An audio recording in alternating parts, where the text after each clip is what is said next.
I was adopted by Mama and Mommy, and I felt like, oh, there's always going to be people for me, even when I think nobody cares. But now I know that people will always be there for me. Recorded at Amplified Studio in downtown Des Moines, Give and Grow is more than a podcast. It's a commitment to our community. Founded by Andy and Sarah Suzanen alongside the RIA Group, this initiative is dedicated to uplifting the organizations and individuals who work every day to make Central Iowa a better place for all. Welcome to the Give and Grow podcast, where we share the stories of the nonprofits transforming lives in our community. Each organization is featured in 3 episodes, offering a deeper, more personal look at their impact. Through conversations with passionate staff, generous donors, and the very people whose lives have been changed by their work, our hope is simple: to connect, inspire, and strengthen the bonds that make our community thrive.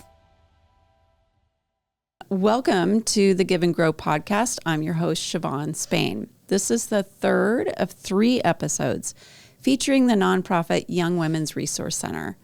Empowering a Life of Possibilities Young Women's Resource Center, or YWRC, supports girls and young women ages 10 to 24 to be strong, self-confident, and resilient.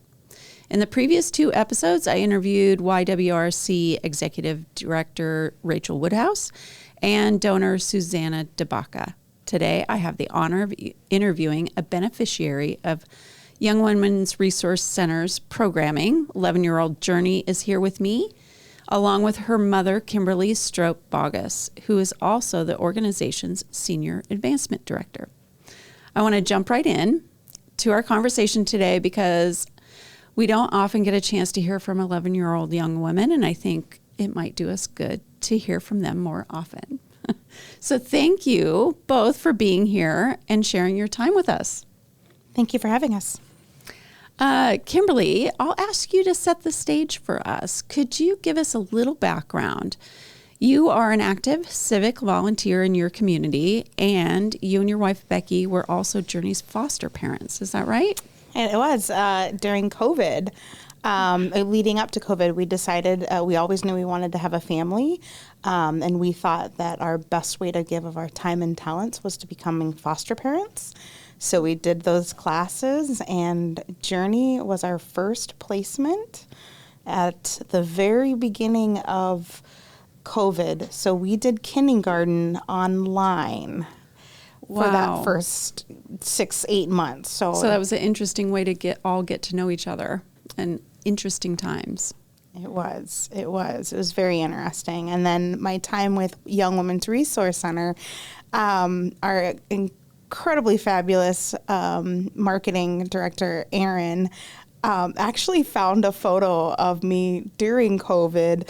I had done a diaper drive and a hygiene drive when I was working in a totally different field, working with people in the flooring and construction business. And we had heard about Young Women's Resource Center, and we decided at the holiday, which is always when everybody is so giving. Yes. And we loaded up an entire truckload and dropped them off. So it was kind of neat to see how that all comes full circle, that an organization you find out about, you give to, and then the next thing you know, you're working there. That's fantastic. Yeah. It's nice when it works out that way, right? It is. Excellent.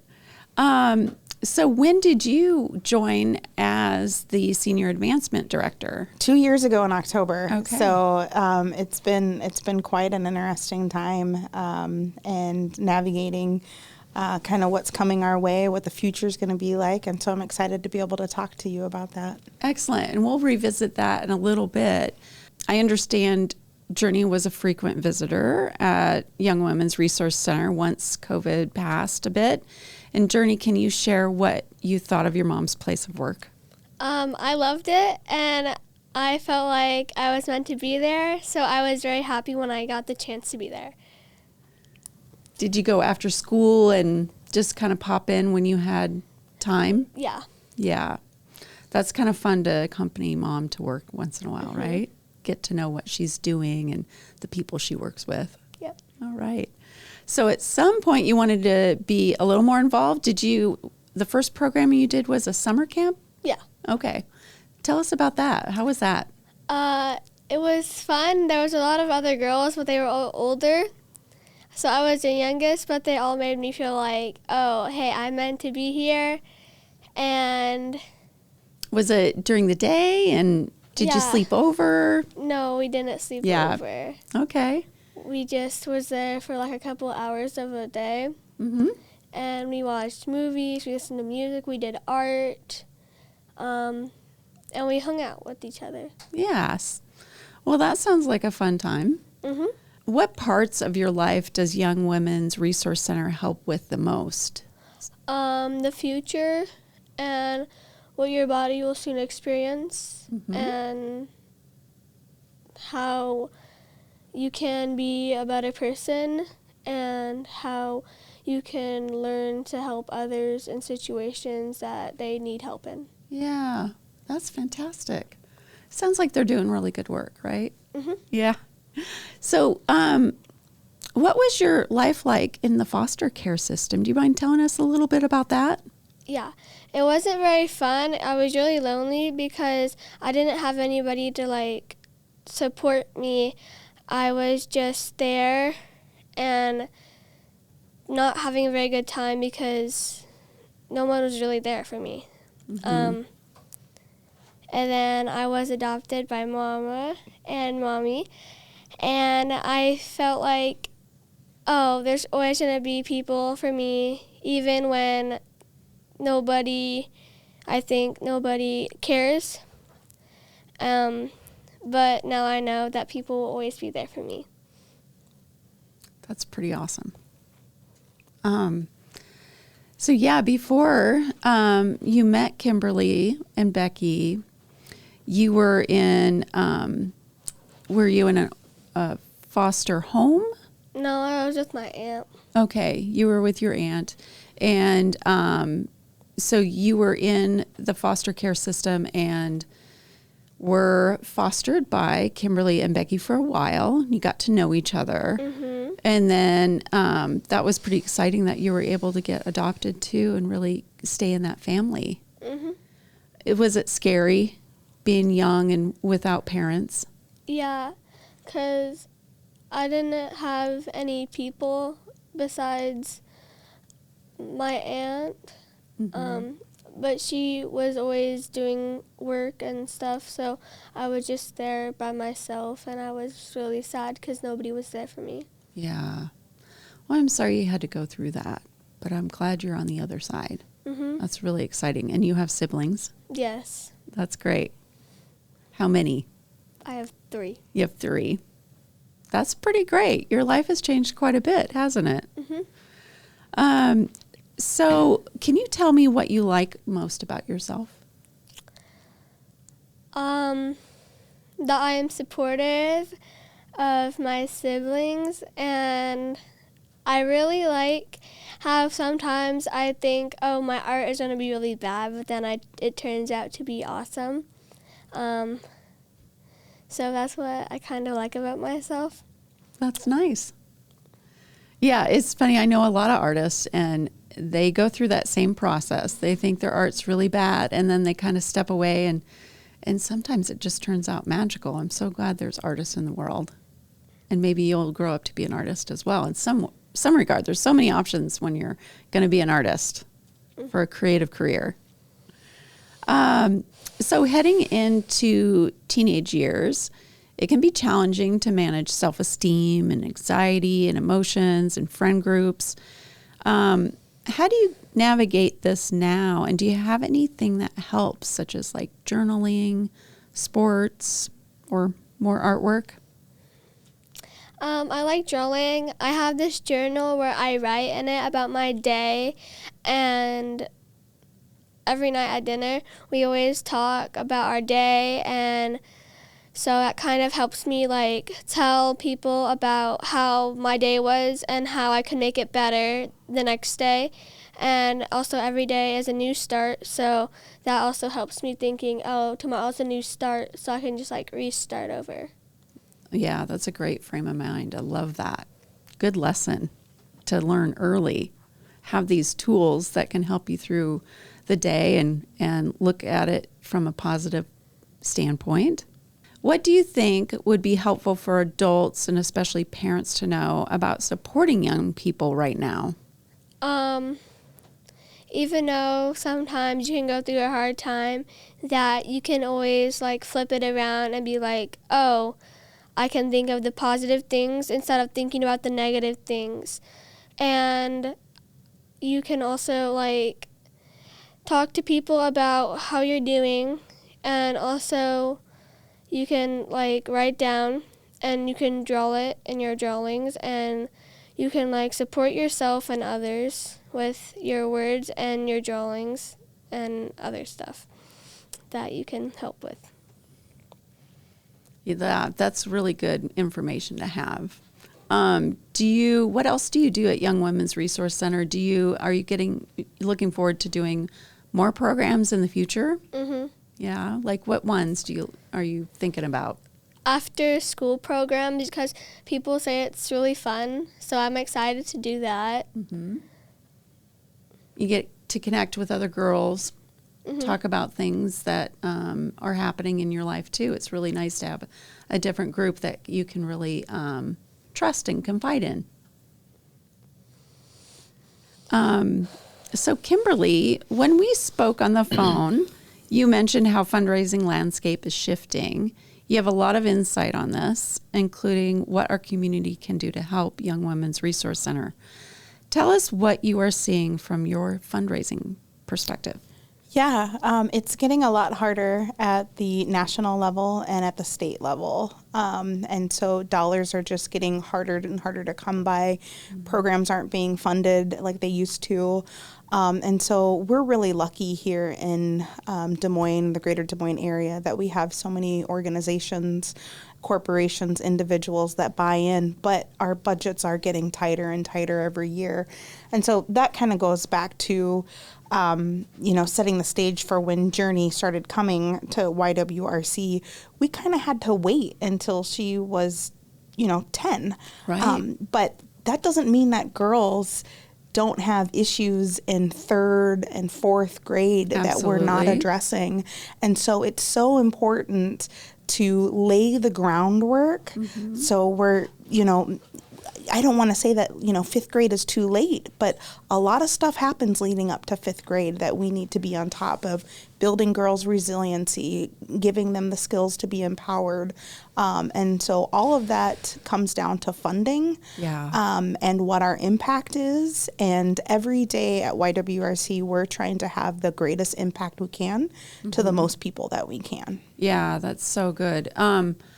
You're so right. It starts early. I'm sure you learned a lot being part of the organization and a parent of skills and tools that you can use to support your children at a even younger age. Yeah. What resources are at the Center for Parents? Yeah, so one of the things I am grateful for, I was raised pretty Catholic, and I went to an all-girls school for a majority of my life, and I didn't get sex education. I got a pretty watered-down version of it.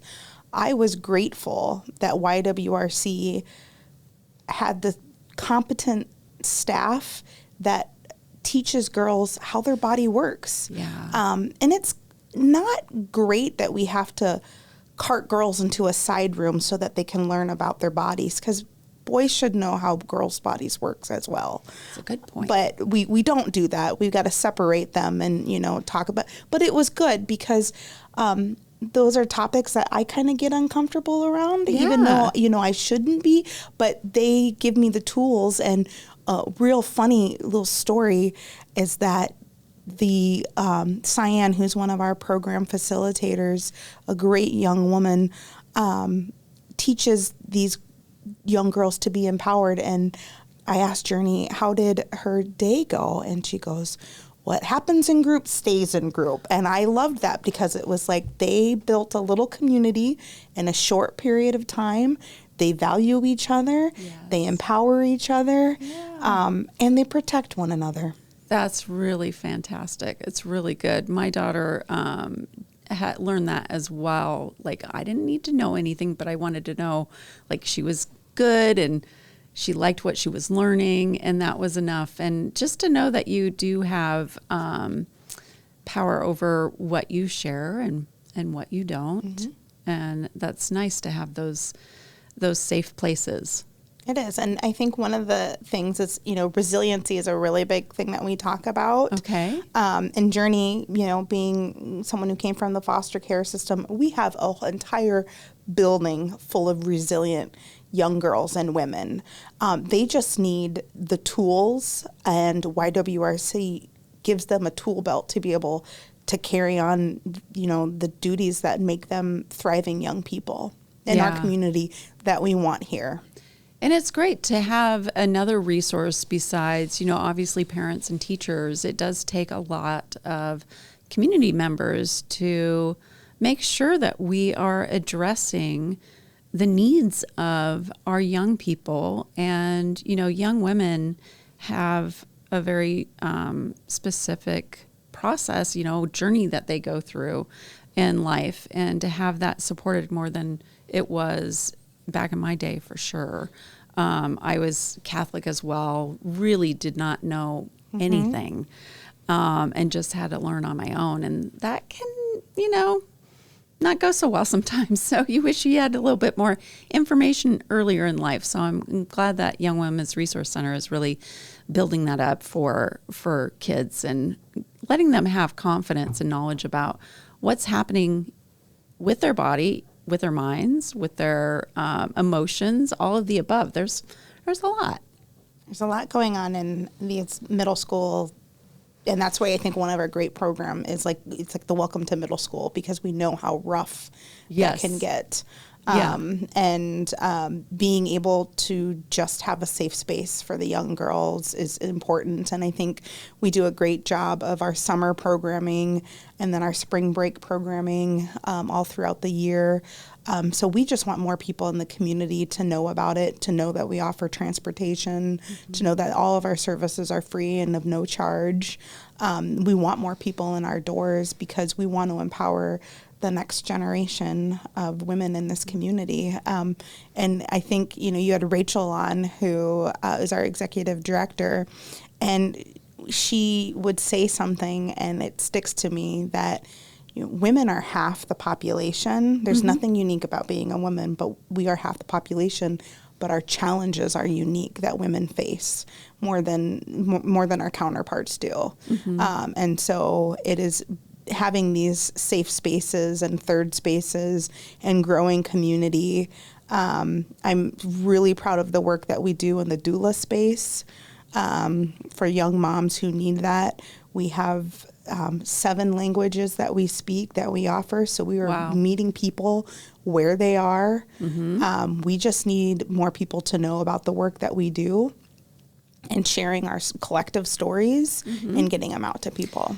Well, it's pretty fantastic to hear that you have capacity. We do. And I'm hoping that, Young Women's Resource Center book sale helps support that. Do you think it will? Oh, the book sale. Oh, my fifth child. My fifth child. It was a labor of love to the community. And Erin, who's on leadership with me, and Jenny and Rachel, we saw that there was a void, that the book sale needed a home. Yes. And so when we met with them, they wanted to run fast in a direction. And who's them? IBBS. Okay. I'm sorry. Yeah, that's okay. Iowa's biggest book sale. I assume everybody knows all the cast of characters. Yeah. They're great people. And so IBBS, they wanted to run, and they wanted to run fast. But as an organization, we had to kind of pull back on the reins, and we're going to do this in a professional way. And we are going to walk into it, Pollyanna, but we're going to sit down and, if we divorce, what does that look like? Doing your due diligence. Feasibility and due diligence is so important. It's huge. And I think that organizations that fail to do that, they ultimately fail. Yeah, because if you think about it, you learn so much during that process that you actually gives you a running start. Yes. And a bit of insurance that you know maybe what the roadblocks ahead would be Roadblocks is a common term that they would use. And making sure that it actually would be financially feasible. I mean, it's one thing to take on a big project that actually bogs the organization down instead of actually supports it. So it seems like the book sale, so much was known about it because of its history that you had a lot of information of what to expect, but you still had to do it for how it related to your particular organization. Yeah. And peace of mind from board members on both committees, on the book sale committee and on YWRC. And so we were able to bring this back to life. We had 3 amazing tri-chairs, that were on: Susanna DeBaca, Jenna Knox, and Connie Weimer. Mm-hmm. And so the amazing trio, they would report back to us and they would say, nobody would say no to a gift. And I'm like, wait a minute. I don't have to take them out to lunch. I don't have to, drive around town. They're like, they just believe. And I was like, it was a moment, and it was just one of those like, aha, like you're doing something great. Yeah.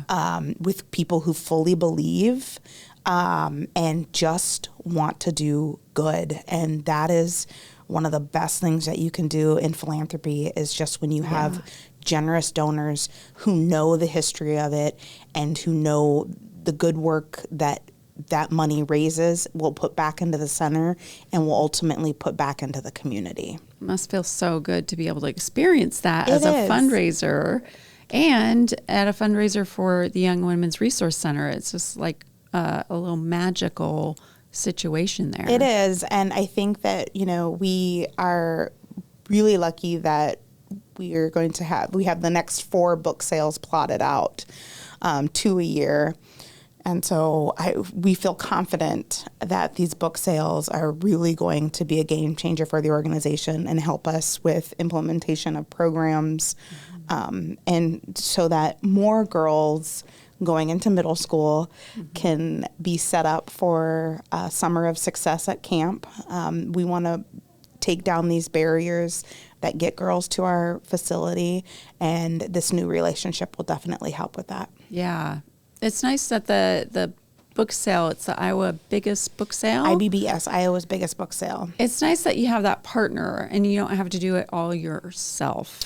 Right. That also is probably a big aspect. It is. And we're really lucky. Did they talk about, like, we're out at the fairgrounds this year? Yes. So we're at next smaller for the first one. Yep. Smaller space for this first one, but the one in May will be back at the 4-H building, which is huge. So it'll look a little bit different, but I don't remember what I did 2 years ago. I don't really think people will notice, but I think they'll just be glad that it's happening. Glad the books are back. They'll be in awe of the record collections and the collectibles, and they'll just be really in awe and excited. I was glad to hear that it's not just books; it's different types of media that people can donate. Yeah. And I know I have records that I haven't listened to for a while that I can pass on. Yeah, it'll be great, and I'm excited. And the community, November 6th through 9th, super excited about that, and we can't wait to be able to share this with the community. A special shout out to all the volunteers from Iowa's biggest book sale who made this all happen, and I know that they're excited to carry on this tradition. Yeah, excellent. Are you excited about the book sale? I'm sure you've heard a lot about it.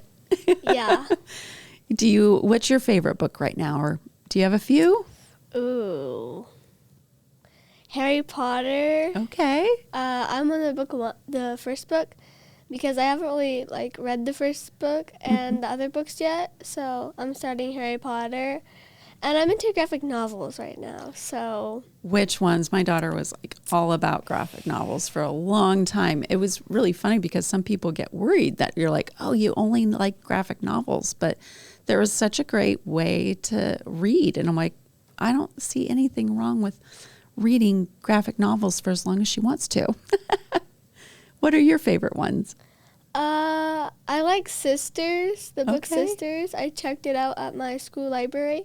And I also like the book Frizz. Frizz. What is that about? I don't know that one. It's about this girl that has like really frizzy hair. Her mom always takes her to the hair shop, and she always has to get braids. But then her aunt comes and she like takes out her braids and shows her how to take care of her hair, and so she can wear it natural now. Oh, nice. That's a great story. And you like the illustrations and the artist? Yeah, that's really fun to see those books come to life. Are you donating any books? Do you think you will? Yeah. Yeah. We I are have a ton of moving and we have a ton of books in our basement. Oh. So Kimberly has to go out to Southwest 9th, on Bell Avenue and drop the books off at the warehouse because we have a lot of books to donate. And so I'm a trustee on the Des Moines Library Board, and so literacy is huge.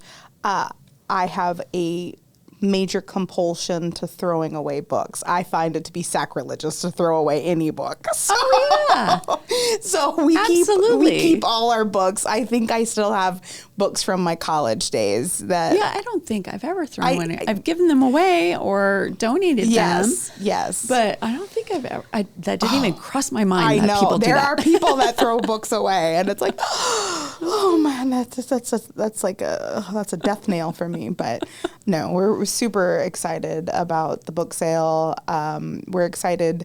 We've got some great fun things coming up at YWRC, and we just hope that the community can tune into us, donate, volunteer. Mm-hmm.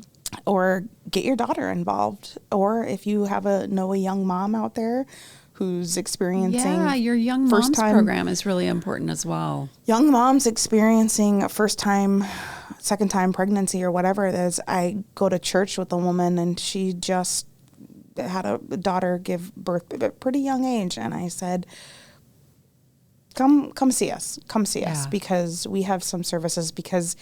she's doing it by herself with family, but there's some services that we can provide. The Young Mom's Closet, some childbirth education, parenting classes.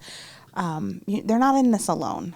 Yeah, that's the one thing. So important, right? Yeah, because many of us who have experienced, childbirth, most of us are surrounded by a spouse, a loved one, right. a team.